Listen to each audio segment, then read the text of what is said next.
बेकायदेशीर इमारत पडल्यामुळे त्या इमारतीतले लोक नाही, ज्या झोपडीवर किंवा ज्या छोट्या याच्यावरती पडली त्यातले लोक त्या ठिकाणी मेलेले आहेत।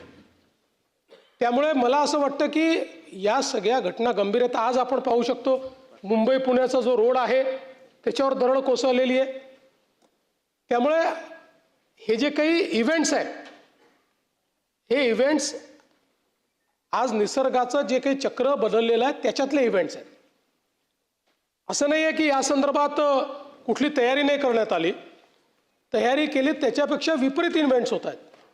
पण निश्चितपणे संपूर्ण महानगरपालिका असेल, डिझास्टर मॅनेजमेंटची संपूर्ण यंत्रणा असेल, अशा सगळ्या यंत्रणा पूर्णपणे त्या ठिकाणी रस्त्यावर आहेत, त्याचा सामना करतात। आज आपण बघितलं असेल जसं कनेक्टिंग रिंगपाशी दरड कोसळली इमिजिएटली ट्रॅफिक बंद करण्यात आला, डायव्हर्ट करण्यात आला।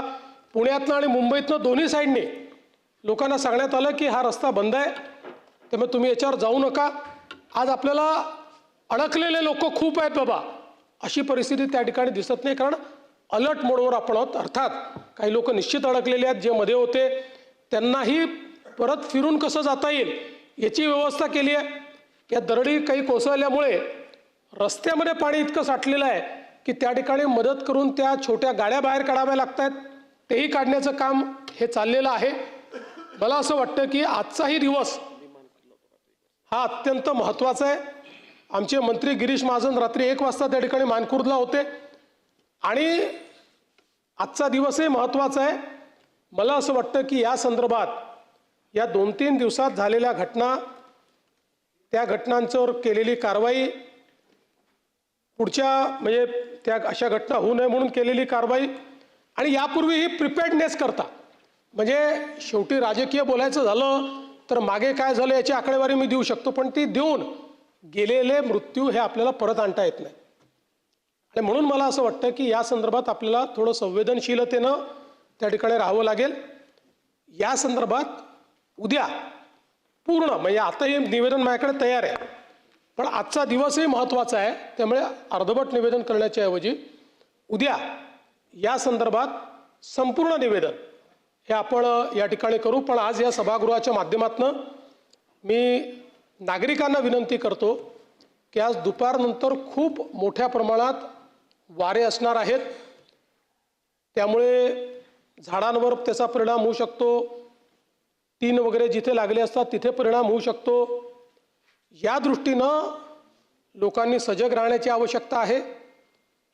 2 दिवस झाले ज्या ज्या ठिकाणी आपल्याला असं वाटतंय की इथे काही दुर्घटना होऊ शकते तिथले लोक बाहेर काढलेले आहेत, त्यांना काही वेगवेगळ्या ठिकाणी आपण ठेवलेलं आहे, पण लोकांनी ही सावधानता ठेवावी।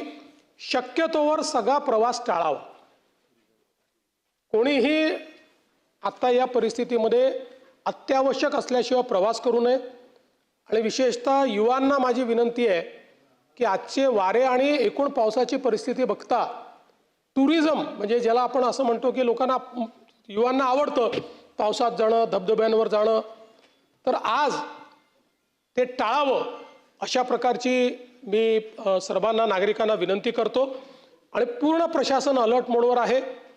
12 वाजता पुन्हा आम्ही जे आपलं राज्य आपत्ती व्यवस्थापन कक्ष आहे त्या ठिकाणी एक पूर्ण महाराष्ट्रातला आढावा घेतो, सगळ्यांना अलर्ट मोडवर ठेवण्याचं काम त्या ठिकाणी आम्ही करतो। आणि मी विश्वास देतो की यंत्रणा कुठेही कमी पडणार नाही। ज्या ठिकाणी कुठे कमतरता राहिली असेल तर ती दूर करण्याचं काम हे आपण राज्य शासनाच्या वतीनं निश्चितपणे करू। ठीक आहे।